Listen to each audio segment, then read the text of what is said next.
Olá, Olá, tudo boa bem? tarde. Boa tarde, como vai? Eu bem, e você, Rosana? Tudo bem, boa tarde a todos. Bom, então nós vamos dar início, né? Essa live para nós é muito especial, porque nós temos a honra, na verdade, de receber como entrevistada a nossa grande articuladora dessas tardes de terça-feira do Cefac, especialmente nessa série de lives promovidas. Eu que Então, agradeço. eu sou a Zuleika Camargo, do grupo dos fonoaudiólogos da clínica e dos cursos do Cefac, Saúde e Educação. E hoje eu tenho a honra de apresentar para vocês e de coordenar essa live com a nossa querida Rosana Boni, doutora Rosana Boni, fonoaudióloga, especialista em motricidade orofacial e professora do Cefac Saúde e Educação, com doutorado em ciências pela Faculdade de Odontologia da Unicamp. E o nosso tema é um tema fascinante que envolve as dificuldades alimentares em crianças. Então, Rosana, para a gente começar, a gente está vivendo esse momento, né, do isolamento, da pandemia. Várias famílias têm a oportunidade, inclusive, de uma convivência mais intensa. O que você diria para a gente começar sobre essa questão da alimentação no público infantil? Bom, boa tarde a todos, né? É uma alegria muito grande estar aqui com vocês, né? Na realidade, a ideia era essa de nós aproveitarmos a quarentena para poder divulgar o nosso trabalho, conversar com as pessoas a respeito dos temas que eles têm dificuldades e querem aprender um pouquinho mais. Então, essa foi a nossa ideia lá de todos do Cefac, né? E acabou, né, gerando essas tardes gostosas que nós estamos tendo. Então, agradeço muito, né, a doutora Zuleika por estar aqui hoje comigo nesse bate-papo gostoso e que eu gostaria de falar hoje numa linguagem bem gostosa mesmo, tanto para os pais, porque eu sei que tem muitos pais que estão nos assistindo, pais de pacientes meus que falaram, olha, eu estarei lá, muitos amigos e fonoaudiólogos. Então, nós vamos tentar conversar a respeito do tema, mas que fique numa linguagem para que todos possam entender e aproveitar, né? E aí vocês vão mandando aí as suas perguntas, tá? Mas, então, para começar... Zuleika, eu acho assim que seria interessante a gente definir, né, o que são as dificuldades alimentares. Então, quando nós pensamos em dificuldades alimentares, por exemplo, o Maranhão e colaboradores, em 2017, ele define como sendo o quê? São os problemas relacionados ao processo de alimentar ou nutrir as crianças. Então, as dificuldades que os pais ou colaboradores, eles apresentam nesse sentido, em ofertar os alimentos às crianças, né? Agora, quando você pensa, é um tema muito amplo, porque ele abrange muitos contextos aí. Então, dentro dessas dificuldades, nós podemos ter crianças que são mais seletivos, tem aquela criança que recusa o alimento. Então, tem várias situações dentro desse universo das dificuldades alimentares, né? Posso continuar? E além dessas causas da recusa, tal, existem outras causas que se apontaria, É, Rosana? então, aí o que acontece? Dentro dessas dificuldades alimentares, existem várias causas, né? Nós podemos ter as causas orgânicas, né? Então, por exemplo, tem casos neurológicos, crianças que nascem ou têm problemas de refluxo gastroesofágico, crianças, os prematuros que ficam muito tempo internado, que eles ficam muito tempo hospitalizados, né? Então são vários os problemas orgânicos que podem realmente gerar essas dificuldades, assim como também tem outros problemas. A criança ela pode ter estabelecido uma relação negativa com o alimento, né? Então aí entram as causas emocionais, em que a criança ela tem fobia alimentar, ela tem uma aversão aos alimentos. Algumas crianças que só de olhar para o alimento ou para algum utensílio, né, em que vai ser alimentada, ela pode vomitar. Então, são várias situações, né? Tem as crianças que têm realmente, assim, nós temos como segunda causa os problemas relacionados à motricidade orofacial. Então, a criança às vezes tem uma inabilidade, tem alguma dificuldade em mastigar o alimento, não consegue, faz às vezes só um amassamento e cospe. Então, são várias as causas que podem estar relacionadas a uma situação de uma dificuldade alimentar. E assim, se a gente pensar, né, começar nesse, né, mundo de tantas causas, a gente começar a pensar nos bebês, né, até 6 meses de idade, eles são alimentados, esperamos, né, exclusivamente pelo leite materno. Como então fazer essa transição, né? Como os pais que têm um bebê que Sim. segue esse curso normal, esse curso esperado de poder ter esse período de amamentação natural, como fazer esse processo? Como fazer essa transição de uma Tá. forma tranquila? Tá, então, o que que acontece? Antes, deixa eu dar boa tarde, porque tem muitas pessoas queridas. Entraram agora. Tereza, tem tanta gente aqui, gente, eu quero agradecer a presença de todos, viu? Muito obrigada mesmo.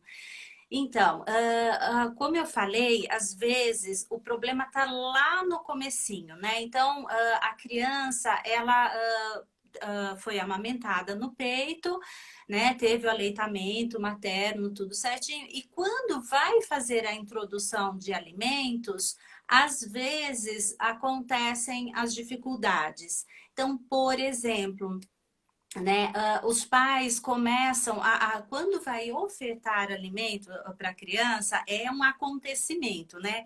Filme, então a criança só mamava no peito, de repente agora ela vai comer a primeira papinha, por exemplo.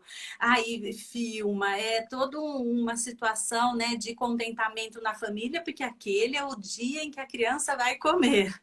E o que que acontece às vezes? Bem nessa hora em que todos estão na expectativa, a mãe preparou aquela papinha com tanto, né, contentamento, coloca na boca da criança e a criança faz o quê? Empurra o alimento, né? Aí pronto.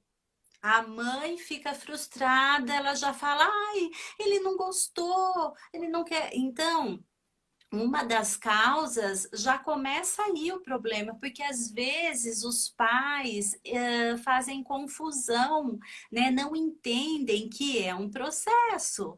A criança foi ao tempo todo só ingeriu leite materno, né? Nunca colocou nada diferente na boca, porque espera-se que até os 6 meses nem chá, nem água, nada, né? É só realmente o leite materno.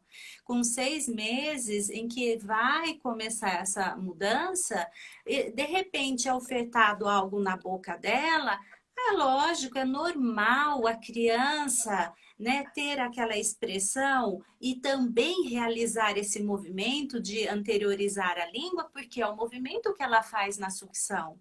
Então é normal a criança fazer esse movimento, né? Ou mesmo fazer alguma expressão facial com relação ao que foi colocado na boca, porque ela nunca experimentou uma coisa diferente, né? Uma textura diferente, sabor diferente, é tudo novo para ela. E nessa hora, às vezes os pais já falam: ai, ela não gostou, o bebê não gostou, ele, né? Então, às vezes já começa o problema aí. Existem várias formas, né, de abordagens em relação à introdução alimentar. Né? Nós temos a tradicional, que é aqui preconizada, né, que nós temos na cartilha do Ministério da Saúde, que é a papinha, toda aquela sequência que as pessoas já conhecem.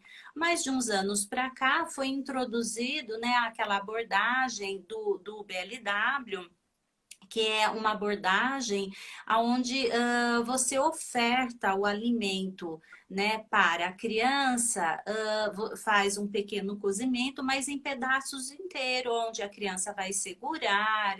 Então, o que que acontece? Hoje em dia os pais estão muito preocupados com isso. Ai, o que que eu devo fazer? Qual abordagem que eu devo seguir, né? Isso é o que menos importa nesse momento. É o momento em que está introduzindo alimentos para a criança e a criança sempre tem que ser o agente ativo nessa situação. Então, ela vai conduzindo com os pais, de acordo com a rotina que eles têm, qual a maneira, a melhor maneira deles, né, introduzirem os alimentos, né? Então, os pais respeitando, quando coloca o alimento na boca da criança, deixar a criança fazer o movimento para retirar, né? A criança explorar isso, ela pode fazer as expressões que quiser, depois vai, no outro dia oferta de novo, e assim vai, a criança vai aprendendo, né? Ela vai conhecendo, criando novas experiências para poder, então, lidar com esses alimentos novos na boca. Então, essa preocupação que os pais têm em relação a usar determinada abordagem ou outra, que hoje em dia está sendo muito falado, né? É uma preocupação que assim, tem que ser conversado com eles, tranquilizado, explicar o que que é uma, explicar o que que é outra forma, para eles ficarem realmente confortáveis na hora de introduzir um novo alimento para a criança, né? Mesmo porque a criança ela tem que estar pronta para poder realizar né, o BLW, ele fala, a criança só vai começar a pegar esse alimento, levar à boca, tal, quando ela tiver uma prontidão de sentar sozinha, né?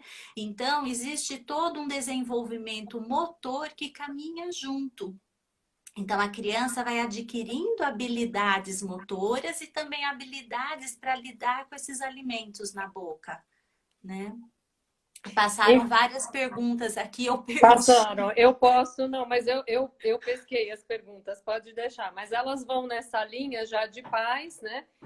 Com crianças de 4 e de 5 anos, justamente com rejeição alimentar. Então, passando esse período né, dessa fase de transição, então uma das perguntas eu vou juntar porque é de 5 e de 4 anos, acho que cabe a mesma abordagem. Então, 5 anos e rejeita os alimentos, come mal, com baixa diversidade. E aí a Vilma diz que meu filho tem 4 anos e não aceita nada, né? E aí até tem um comentário aqui da Jaqueline com relação a uma coisa que você acabou de falar, que é a importância da criança poder manipular o alimento, né? Sim, então vou falar dessa importância de manipular o alimento para a gente chegar lá nos 4 anos, né? Então, é importante toda essa experiência que a criança vive em poder colocar, levar as coisas à boca, levar mordedores. Hoje em dia existe uma preocupação muito grande. Às vezes os pais não deixam a criança se sujar, ficam preocupados, não deixam a criança pegar o talher quando é pequeno, mesmo pequeno, que ele tem habilidade em segurar e levar, porque a criança aprende por imitação. Se ele vê, né, os pais pegando e levando, ele vai fazer. Né? Então a criança ela vai aprendendo tudo, o adulto é um modelo para ele. Então ele tem que aprender a explorar, a poder reconhecer todos esses alimentos, esses utensílios e vivenciar essas experiências, né? O que que acontece? A criança, depois de uma determinada fase, em que primeiro ela tem um boom de crescimento, um surto de crescimento, em que antes ela se alimentava bastante, comia bastante, só que depois o desenvolvimento dela, ele começa a ser direcionado e ela começa a explorar mais o meio, né? Nesse momento, muitas vezes diminui a quantidade que a criança come. Aí está uma outra causa de dificuldades alimentares dos pais, as confusões que os pais fazem em acreditar que a criança precisa comer mais. né? Então, a criança, antes que comia uma determinada quantidade, depois ela passa a comer menos e os pais acham que então ela está recusando, que não está comendo adequadamente. E nisso eles começam a forçar, aí já vem a outra relação negativa que a criança começa a estabelecer com esses alimentos, né? Então, nesse momento a criança já começa a ter aversão, porque toda vez que vai comer, ela é forçada a comer além do que ela gostaria. Então, a criança ela sabe o quanto ela precisa, o quanto ela pode ingerir. Muitas vezes, um pouco mais que os pais forçam, ela vomita. E se isso acontece, ela faz aquela associação que eu falei para vocês, né? Nós temos uma região no sistema nervoso, sistema límbico, que ele associa as nossas, ele está associado às nossas emoções com os acontecimentos. Então a criança começa, às vezes, só de olhar para a comida, ela já vomita. Por quê? Porque ela vivenciou situações muito negativas com os alimentos, né? Então, veja que é um contexto multifatorial. Tem várias situações aí em que fazem com que essa criança chegue aos 4 anos recusando os alimentos.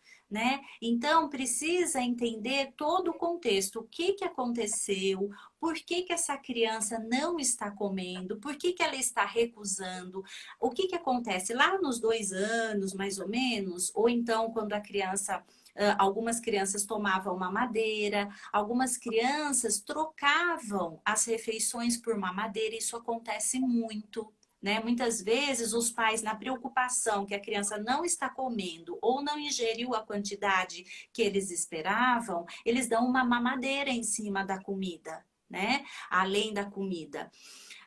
Após a comida, não em cima, né? Após a refeição. Então, isso todas essas situações são inadequadas e vão fazendo com que essa criança comece a apresentar dificuldades. Então, a gente tem que, uma criança de 4 anos que não está comendo nada, nós temos que entender o que, que acontece. Uma outra coisa que a gente tem que pensar é que nem sempre é birra quando a criança fala que não quer comer. Nós precisamos, por exemplo, se a criança de 4 anos, nós precisamos entender o que, que acontece com ela que ela não está aceitando o alimento. Tá? É importante porque tem alguns problemas sensoriais que dificultam mesmo.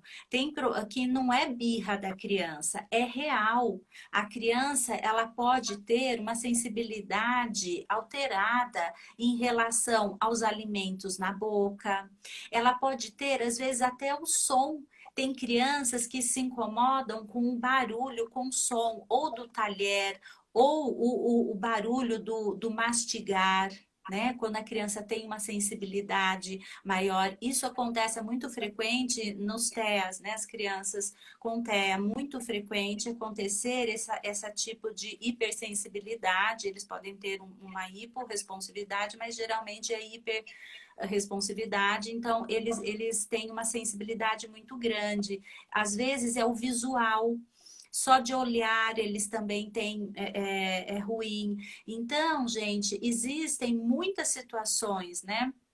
Tá aqui a colega tá falando, perfeito, né? As disfunções sensoriais, É. exatamente. São essas alterações que as crianças podem apresentar. Então, por isso, é difícil falar, a Vilma, né, que falou que o filho com 4 anos não come nada, tal. Nós precisamos entender qual é todo o contexto, o porquê que essa criança de 4 anos está recusando alimentos. Né? Nós precisamos saber o histórico, se ela teve aquilo que eu comentei com vocês, do refluxo gastroesofágico. Hoje é muito frequente o número de crianças que têm refluxo gastroesofágico. O que, que acontece no refluxo? Adultos também têm, né? E quem tem vai entender isso que eu vou falar agora. Às vezes você come um pouco a mais que você come, começa o desconforto. É uma sensação que sobe pelo esôfago e dá uma queimação. é uma sensação muito ruim. Então, a criança, ela começa a associar que todas as vezes que come, ela passa mal, ela tem dor, ela tem desconforto. Então, o que que acontece? Essa criança começa a deixar de comer, né? Porque isso é uma sensação ruim para ela, né? Traz dor, traz desconforto. Então, é muito frequente crianças com refluxo gastroesofágico e ter dificuldades alimentares. Então, elas percebem, por exemplo, às vezes a criança come 3 colheradas, 3 garfadas do alimento e não quer mais. Quando você força essa criança, os pais, né, os cuidadores, achando não, ela precisa comer aquele prato de comida. Se você forçar, ela come um pouco a mais, ela vomita, ela passa mal, ou então ela tem dor. Então, gente, nós precisamos ter um bom entendimento, realmente fazer uma boa anamnese, fazer uma boa avaliação para entender o que que acontece com essa criança, né? Por que que ela chega, né, com essa queixa de que está recusando alimento, não está comendo? Uma outra causa também que é muito frequente, que eu não citei, são as alergias alimentares. É muito frequente, é um número muito grande de crianças com dificuldades alimentares por alergia alimentar. Então, lá no bebezinho, voltando de novo lá quando era bebezinho, a criança, quando ela é alimentada, ela sente dores, ela tem uma distensão abdominal, né? Tem muitos gases. Então, são vários os sintomas que estão presentes numa alergia alimentar. E causa desconforto de novo. Então, a gente começa a entender que para a criança poder ser alimentada, poder ter uma boa relação com o alimento, né? Ela precisa ter conforto, né? Quando ela é alimentada, ela precisa ter habilidade para isso. Então, ela tem que estar pronta para isso. Né? Tem que conseguir mastigar adequadamente, tem que poder explorar esse alimento corretamente, por isso a importância de todo o desenvolvimento adequado da criança, né? Em que ela passa, aquela fase que ela leva as coisas à boca, são todas explorações que a criança vivencia e que é importante. Outra coisa, ela precisa ter a confiança de que aquele alimento que está sendo oferecido, ela não será forçada a comer. Quando os pais, os cuidadores, em modo em geral, eles forçam a criança a comer, a criança ela perde a confiança que ela será o agente, né, que vai regular o quanto. Então, assim, a criança, assim, o que eu como até o quanto eu estou satisfeita. Agora, se os pais vão, os cuidadores, quando eu falo pais, né, cuidadores em geral, quando eles forçam que a criança coma além, ela acaba ficando desconfiada.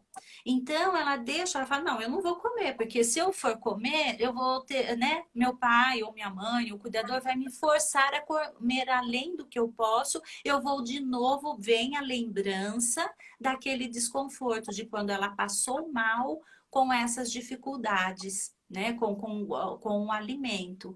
Então, por isso que é importante essa relação de confiança, em que ela vai comer o que ela consegue, até onde ela está satisfeita, né?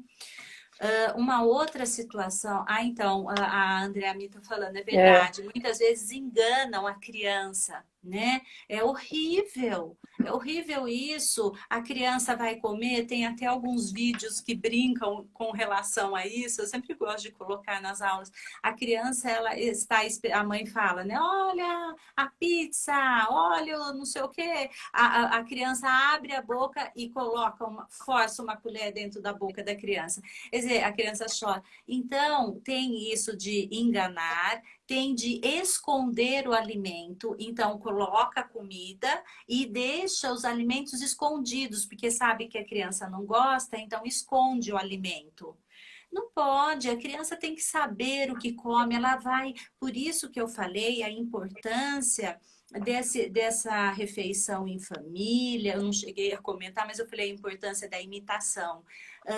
Por isso que nós orientamos para fazer refeição em família, colocar os alimentos expostos para que ela veja o que vai comer. Né? Então, ela observa o que os pais estão comendo e ali está a comidinha dela, ela, né? Igual a dos pais, né? Ela vai comer, ela vai sentir confiança, ela vai saber. É importante, desde o início, estar trabalhando com essa parte da linguagem. Você fala quais são os alimentos, né? A criança, ela sente o aroma do alimento. Então, são todas situações de imitação que a criança vivencia na hora ali da refeição e que é importante. É importante explorar os alimentos, então não enganar, esconder, isso é muito ruim. Né? E a criança perde a confiança de novo, né? Ela pode perder a confiança, né? O que que é? Quem pode avaliar? Eu Ah, não sei. sobre as alergias, a Flávia Bonini pergunta sobre as alergias alimentares. Quem poderia avaliar isso para a família?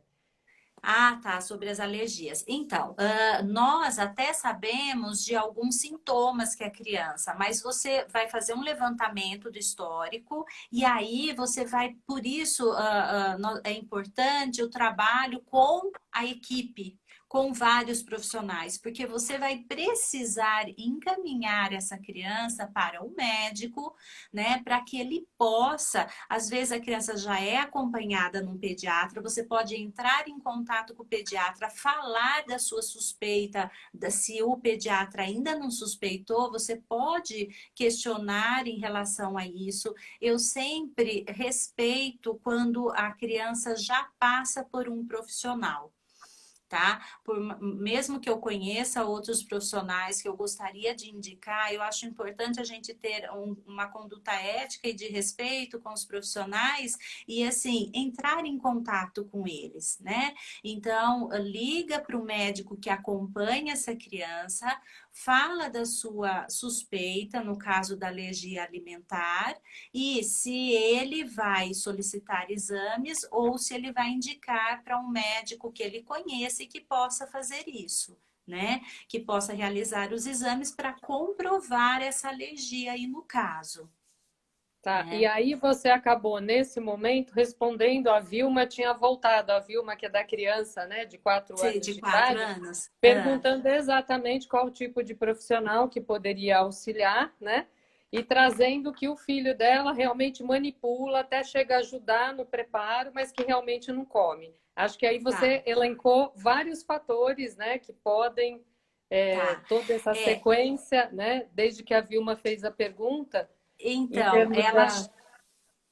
ela já até coloca algumas sugestões que nós damos, né, em relação a manipular os alimentos. São algumas sugestões que nós damos para os pais de deixar a criança compartilhar com eles. Por exemplo, vai ao supermercado, faz a escolha dos alimentos que ele gosta, para depois levar para casa. Quando possível, estar ali junto no preparo, né, participando, ainda mais agora na quarentena que as crianças estão em casa, né?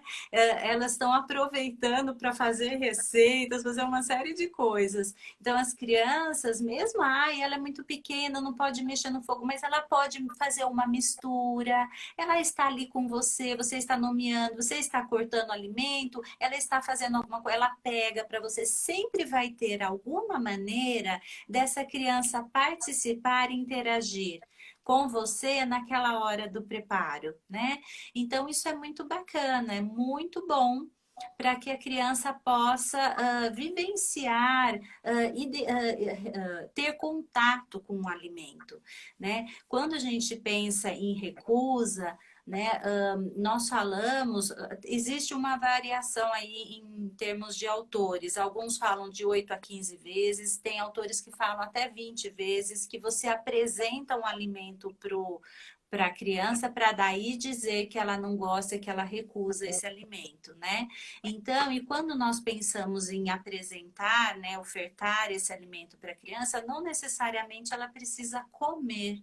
O fato do alimento estar exposto ali durante a refeição, ela está vendo esse alimento, né? Às vezes ela sente o odor, ela às vezes pode até pegar, mas ela não chega a mastigar o alimento. Então, são todas formas de oferta, de contato com esse alimento, né?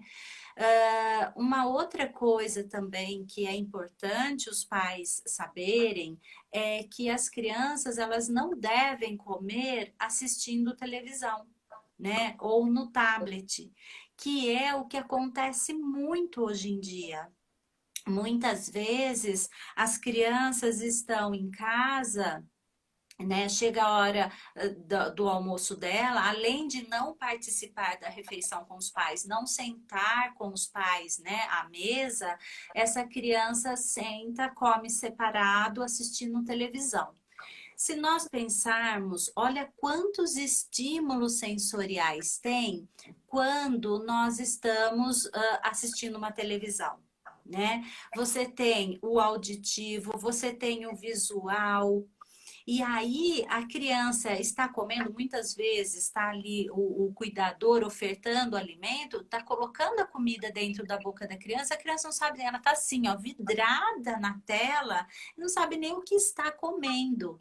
Né? Então, a criança ela tem que explorar, ela tem que sentir, saber o que está comendo. Então, uma orientação que é realizada é retirar a televisão, retirar o tablet, colocar todos sentados à mesa, com os alimentos expostos, né? Que todos saibam que tem ali.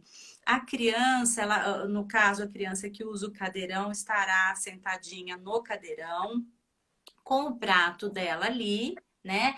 Pode dar o talher para ela, mesmo se ela ainda não tem habilidade, deixa ela explorar. Se ela quiser passar a mão no alimento e colocar na boca, são coisas que às vezes os pais ficam preocupados. Ai, não, vai sujar, faz muita sujeira. Não, é melhor não, né? Porque vai sujar demais. E aí a criança perde essa riqueza, né? Desse momento de poder explorar, de vivenciar essa situação em que ela poderia colocar a mão no alimento, levar, experimentar, né? Ter uma relação gostosa com esse alimento, né? E as pessoas Então, estão aqui, Rosana, inclusive, desculpa, mas comentando que tem essa situação realmente, então, de quando a gente podia restaurante, né, no momento que o restaurante era um lugar que a gente podia agora, frequentar habitualmente, que era muito comum ver pais, né, comendo e a criança lá se distraindo no tablet. E aí mais alguém comentou, olha, mas não é só isso.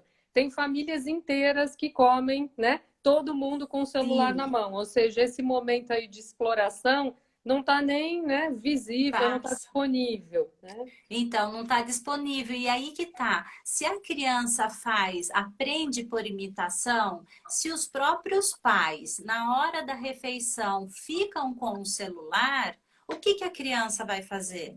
Vai ficar também, né? Ela também não vai prestar atenção no que ela está comendo, no que ela está explorando, no que ela está vivenciando ali. Então, é muito ruim, né? Tem também, nós temos adultos com problemas, né? Com dificuldades alimentares, tem idosos, né? Mas enfim, então as pessoas elas precisam ter esse cuidado. Quando nós falamos em comer o alimento, uma refeição, não é simplesmente o fato de ingerir alimento. Não é isso. Uma refeição é muito mais do que isso, né? Já antigamente é todo um ritual, é uma situação em que você de encontro, né, de confraternização, é sempre ao redor da mesa. Então, é um momento muito especial quando nós nos sentamos com os nossos familiares para a gente poder comer. Hoje em dia, com essa vida moderna, com a dificuldade dos trabalhos do dia a dia, muito, né, se perdeu em relação a isso.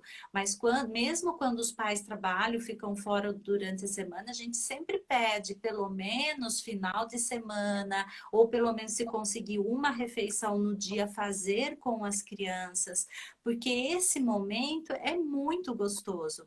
E nós fazemos isso, né? Quando nós queremos encontrar com nossos amigos queridos, o que que nós fazemos? Marcamos, né? Marcamos um almoço, né, Tereza? Nós marcamos nossos Eu ia almocinhos falar da aí, Tereza. que nós fazemos nossos almoços com os nossos amigos queridos, porque é um momento de compartilhar, é tão gostoso, né? Então, por isso as pessoas devem pensar nisso quando deixam de viver esse momento tão especial. As crianças crescem, né? Todo mundo sabe, isso passa tão rápido e vai fazer tanta falta na vida. Então, gente, vamos ter um tempinho maior aí para a gente se reunir com os nossos familiares e nos sentarmos juntos, curtir aquele alimento que nós estamos comendo, né? Eu acho que hoje perdeu-se muito disso. As pessoas acham que é só nutrir, ingerir alimento e não é isso, né? Tem E muitas aí perguntas. tem uma pergunta que ficou lá atrás, que é da Jaqueline. Até a Jaqueline tem participado bastante, estava aqui comentando também da questão do uso do tablet, desses, né, Aham. dispositivos. A nossa querida Tereza Bilton certamente também falou, pensando como vovó, né, toda E sim. coruja. Então, a pergunta da Jaqueline quando você falava sobre a questão das alterações sensoriais, né? A Andréa Mi também comentou e reforçou a importância de você retomar esse tópico, né? E a Jaqueline perguntou se a estimulação sensorial nos pés seria importante, se tem algum dado, algo que Sim, você poderia sim. dizer. Então, o que que acontece? Quando nós pensamos, né, o processamento sensorial é todo esse processo que acontece no sistema nervoso, né, de uma integração dessas relações que nós temos do nosso corpo com o nosso meio externo. Né? Então, quando nós nos alimentamos, nós usamos vários sistemas nossos sensorial, né? Como nós falamos, nós olhamos esse alimento, nós sentimos na boca uma textura diferente, uma dispersão desse alimento na boca, nós escutamos o ruído, o som que é realizado. Então, existem vários receptores que estão nesse momento. Quando a pessoa tem um problema nesse processamento, né? Nesse processamento sensorial, isso vai ser mais ainda percebido, mais ainda acentuado de que a criança pode ter, como eu já havia falado anteriormente, em alguma dessas, ou ele pode ter uma resposta mais acentuada em relação ao paladar ou ao visual. Então, são várias as alterações que podem estar relacionadas à questão sensorial. E como ela falou de fazer estimulação nos pezinhos, sim, por quê? São os receptores, nós temos os sensores do tato, né? Nós temos em toda parte do corpo, em vários lugares, nos pés, nós percebemos que as crianças que têm essa sensibilidade alterada, ela não são crianças que quando vai pisar, não gostam de pisar descalças, não gostam de pisar na grama, né? Sentem diferente quando pisam em areia, qualquer coisa, as crianças têm aversão, né? Então, por isso que o trabalho, ele é integrativo, né? É um trabalho integral que você faz com a criança. A boca, gente, é a última coisa, né? Se você tá com uma criança que já não come, não aceita os alimentos, você não vai chegar na boca dela. Pensa, a boca é tão íntima, né? Então, eu sempre, até em outras situações que eu trabalho com as crianças ou com qualquer indivíduo, eu acho que você chegar já atuando diretamente, mexendo na boca, eu acho tão invasivo. Eu acho que você precisa, primeiro de tudo, estabelecer uma relação de confiança com o seu paciente, né? Para você chegar a atuar nessa boca. Principalmente no caso dessas crianças. Então, muitas vezes você faz um trabalho sensorial no corpo dela, aonde você faz uma desensibilização, você vai trabalhando nos pés, você trabalha nas mãos, você trabalha no corpo dela nessa questão sensorial, né? Então, o que ela perguntou, né? Acho que respondi. Então, e aí, aproveitando, juntando o início mais agora com esse momento mais avançado, o Rafael pergunta a respeito justamente dessa questão das alterações aí do processamento sensorial. Como você enxerga o limite com a atuação do profissional da área de terapia ocupacional? Como que é esse...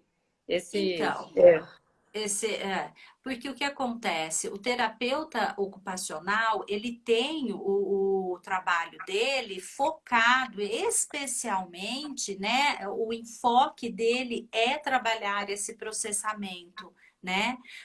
Então, um não exclui o outro, pelo contrário, nós temos que trabalhar juntos. Tá? E sempre que você vai trabalhar com uma criança com dificuldade alimentar, existe uma equipe, então muitas vezes você precisa de um nutricionista, né? Porque tem crianças com uma seletividade tão grande, né?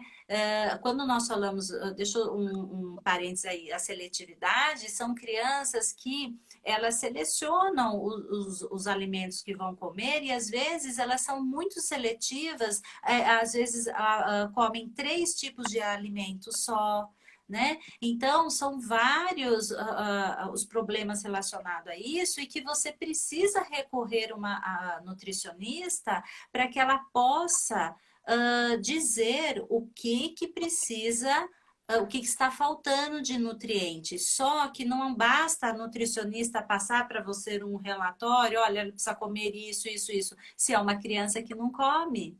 Então, por isso que hoje em dia os nutricionistas que trabalham com o fonoaudiólogo, eles precisam conversar para que o fonoaudiólogo até direcione o atendimento dele em cima desses nutrientes que estão faltando. Então, ele vai ver qual o tipo de textura que essa criança aceita e vai tentar introduzir isso aos poucos, enfim. Então, precisa que nós conversemos com os demais profissionais. Então, assim, voltando lá no terapeuta, o terapeuta ocupacional, ele vai trabalhar o processamento, né, sensorial, ele vai fazer esse trabalho e nós vamos também trabalhar com esse paciente, fazendo essa desensibilização, só que experimentando novos, dando oportunidade para que essa criança tenha contato. Sempre introduzimos um alimento só de cada vez, né, de uma maneira lúdica, para que essa criança estabeleça uma relação positiva com o alimento. Tá? Então, o nosso trabalho ele é bem amplo e ele vai ser conversado quando a criança faz, né, um trabalho de processamento com o terapeuta, isso vai ser conversado e um vai complementar o trabalho do outro. Um outro profissional que é de extrema importância são os psicólogos, né? Então, é muito importante o psicólogo atuar também nessa equipe. Parece que eu estou vendo alguém falar de angústia da família, A tá? Andréia me concordando, assim como a Teresa Bilton já concordou também com a sua resposta, achou que foi muito boa, no sentido de que isso ajuda a diminuir um pouco a angústia da família com relação Sim. a essa questão. Sim, então, além, é lógico, do nosso papel com a família, né, de explicar, de tranquilizar a família, porque, gente, as mães, quando nasce uma mãe, a mãe já nasce com culpa, né? Quem é mãe sabe que o tempo todo a mãe é bombardeada e com o dedinho apontado para ela em relação à culpa.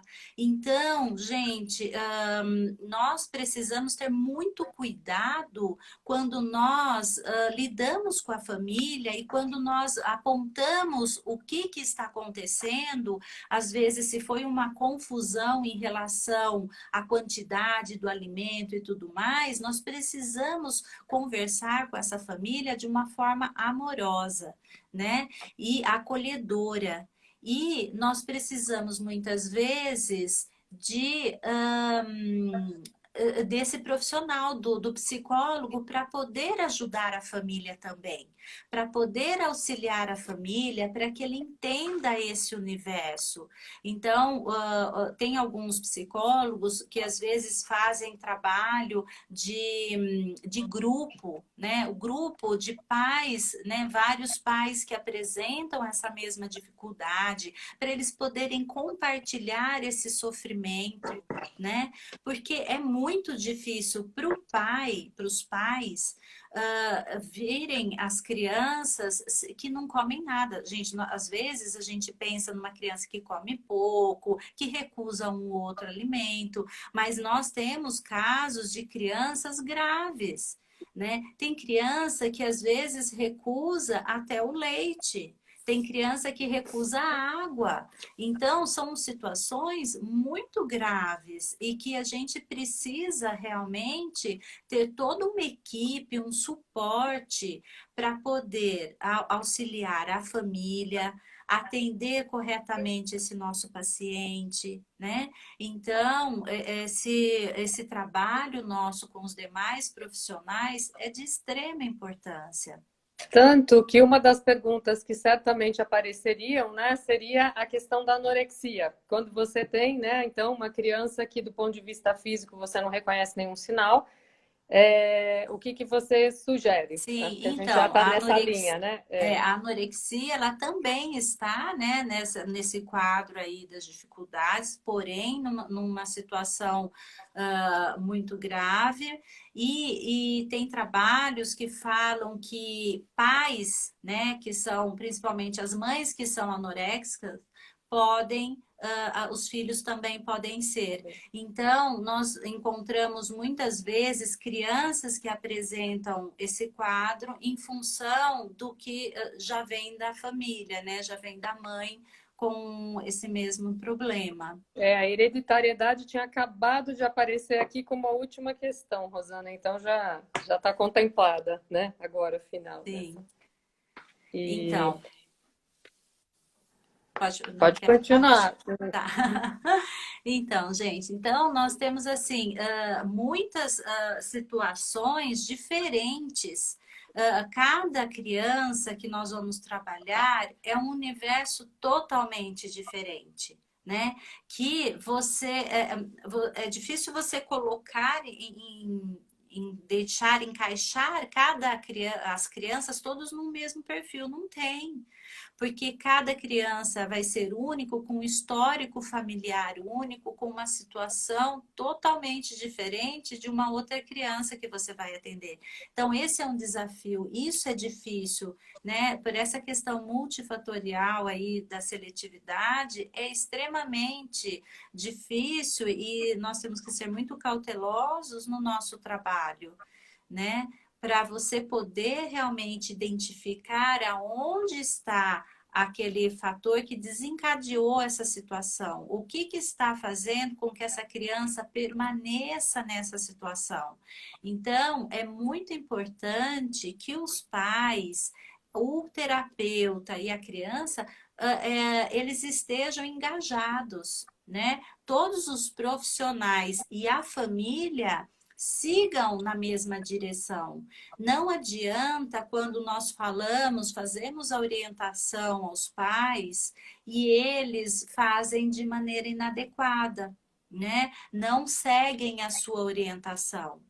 Isso é ruim, porque se não seguir a orientação, você não consegue evoluir, você não consegue avançar, né? Muitas vezes os pais não fazem por medo que eles têm em casa, de que às vezes a criança passe mal e qualquer, são várias as situações, né? Mas é muito importante que exista esse consenso e que todos sigam no mesmo caminho, né? Porque senão acaba ficando muito difícil, né? Então, quando nós pedimos, por exemplo, para os pais que precisa retirar da frente da TV ou do tablet, isso é assustador para eles, né? Porque eles sabem que dessa maneira eles conseguem dar mais comida para a criança, né? Mas é isso, não é só dar comida, é ser efetivo, né? A criança está realmente sendo alimentada, está mastigando aquele alimento, saboreando. O comer, gente, ele tem que ser um prazer, né? Tem que ser prazeroso comer, não pode ser uma coisa ruim. Então, por isso que eu falo de estabelecer essa relação positiva com o alimento. É isso que nós pretendemos, que a criança consiga a cada vez mais avançar um degrau, conquistando um novo alimento, mas de uma forma prazerosa, né? Que ela perceba que comer é gostoso, né? E não que é um sofrimento, né? É, e Então, pode Oi. falar. Então é isso. Então, quando nós fazemos essa orientação para os pais, se eles chegam em casa e não tiram a criança da frente da TV, fica difícil, né? É engraçado porque tem para alguns pais, tem para algumas famílias que chegam desesperados, porque aquela hora da refeição que deveria ser uma coisa gostosa, prazerosa, é um sofrimento, né? Os pais falam, ai não, ai, eu vou ter que dar comida daqui a pouco. Já é aquele sofrimento para os pais. Então, é ruim, né? Porque o que deveria ser prazeroso fica ruim, né? Então, eles estão perguntando se vai salvar a live, É, né? eu ia falar isso, pode já avisar. Sim, né? Nós pretendemos, né, deixar salva, né? Se der tudo certo, no final a gente vai salvar. E depois, essas lives que nós estamos fazendo, depois o pessoal do Cefac está colocando no canal do YouTube do Cefac. Então, depois o link, ele é colocado lá. Eu acho que alguns, não é assim imediatamente, mas eu sei que o da doutora Irene, né, quando foi feito, que foi a primeira que nós fizemos, já está no YouTube. Então, eu não sei a sequência toda, mas essas lives estarão salvas, né, no IGTV do No Cefac Instagram. e depois elas serão, o link ficará, daí fica permanente no canal do YouTube, tá? E acho que assim, no meio das perguntas aí sobre, né, vai salvar a live e tal, as pessoas foram discutindo e debatendo aí na listinha a respeito dessa integração dos vários profissionais, né, da área de nutrição, da área de fono, da área de TO, e como a importância de que a fono tem, né, formação, tem, tá instrumentalizada para o fonoaudiólogo para atuar, né? É, Não sei se ainda dá tempo de mais alguma pergunta. olha, nós temos acho que 5 minutinhos, né? 5 minutinhos. Então, É, antes é uma pergunta meio rápida, mas antes a gente dá um spoiler aqui, né? Que uma das pessoas que estão participando bastante aqui da nossa live, a Andréa Mia, é a nossa futura entrevistada na semana que vem, dia 9, né? Pela isso, Rosana. Então, falando sobre bandagem, que será outro assunto, né, imperdível aqui para o grupo. E registrar isso. também a presença de várias pessoas do grupo do Cefac, tanto da clínica quanto do corpo docente, Paula Canton, Luciano Oliveira, Andréa Mi, Adriana Bonatella, né, todas aqui Muito obrigada. prestigiando. E É. aí, Rosana, muita gente aqui te elogiando, dizendo que você é maravilhosa, passando Obrigada. aqui várias para dizer um oi, para dizer que não perderia, tá? Tem uma lista aqui super grande de pessoas. Mas mais Obrigada, uma bem. pergunta que surgiu nessa linha é assim, se o nutrólogo, o nutricionista, ele entra, se você acha, né, qual a sua opinião sobre ele entrar com um suplemento, né, enquanto se aguarda aí o andamento do processo, né? Porque a gente viu que é um processo, não é um momento, É. né? Então, Como olha, que você, qual a sua opinião a é, respeito? isso tem que ser visto realmente qual a situação, o que que essa criança está ingerindo e se é necessário. Eu acredito que só deva ser introduzido se realmente essa criança foi feito o exame, foi detectado que ela está com deficiência de nutrientes e aí o nutricionista ele vai direcionar o que vai ser necessário. Falando a respeito disso, eu vou aproveitar também para falar para vocês, nós estamos fazendo um curso de aprimoramento, então agora no final de junho eu vou dar um curso de dificuldades alimentares na fonoaudiólogo, mas nós vamos ter um curso de aprimoramento também no Cefac, no segundo semestre, em que nós vamos falar sobre as dificuldades alimentares nas diferentes situações, então na paralisia cerebral, no TEA, nas crianças com cardiopatias, no T21, e inclusive nós teremos nutricionista falando junto, né? Nossa querida Marcela Dinali estará lá falando sobre esse tema, juntamente com uma nutricionista. Então, vai ser bem bacana. Vai ser um curso que nós estamos preparando com bastante carinho para que a gente possa abordar de uma maneira bem abrangente esse tema, que ainda é novo para nós, embora nós já trabalhamos com isso há muito tempo, mas com esse nome de dificuldades alimentares, ele é novo para nós, né? Mas isso nós já fazemos há muito tempo, né? Tá Sim, bem, era então, uma pergunta da Rosângela falando que eram casos gente, neurológicos, estão respondido, né? isso. Eu acho que vai E acabar o nosso vai tempinho. acabar. É. Deixa Então a eu gente só queria quero. agradecer. Exatamente, eu gostaria de agradecer muito, Zuleika, você. Eu gostaria de agradecer muito a todos que estão aqui participando, muita gente querida. Tenho aqui mães de pacientes, tenho amigos, muita gente. Agradecer mesmo. E assim, tudo, assim, o trabalho que eu faço, eu sempre faço com muita dedicação.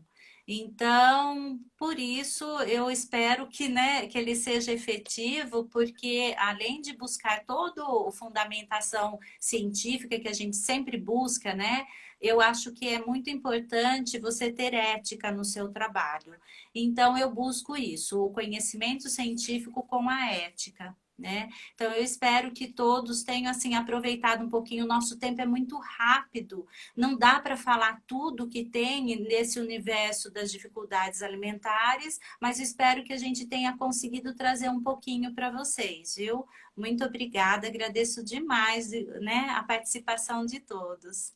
E acho que, Rosana, você encerra com um aspecto fundamental, né? Primeiro, você lida com um tema que é fundamental e é uma área que a fonoaudiologia vem, onde ela vem crescendo. E você tocou em pontos fundamentais, a evidência científica e a questão, né, da empatia na situação terapêutica, esse apego Isso. e essa afetividade que você demonstra no dia a dia, né? Tanto aqui, né, na convivência na clínica, nas suas aulas, quanto você tem demonstrado aqui nessas lives. Então, acho que a gente também queria te prestigiar nesse momento, porque você foi a Obrigada. incentivadora e é a grande articuladora dessas lives que têm ocorrido nesse nosso Maravilha. espaço. Então, queria agradecer pela sua delicadeza e pelo cuidado, como a Andréa Mi está lembrando aqui, pela ética, né? Então, essa questão do compromisso, da ética, da evidência científica,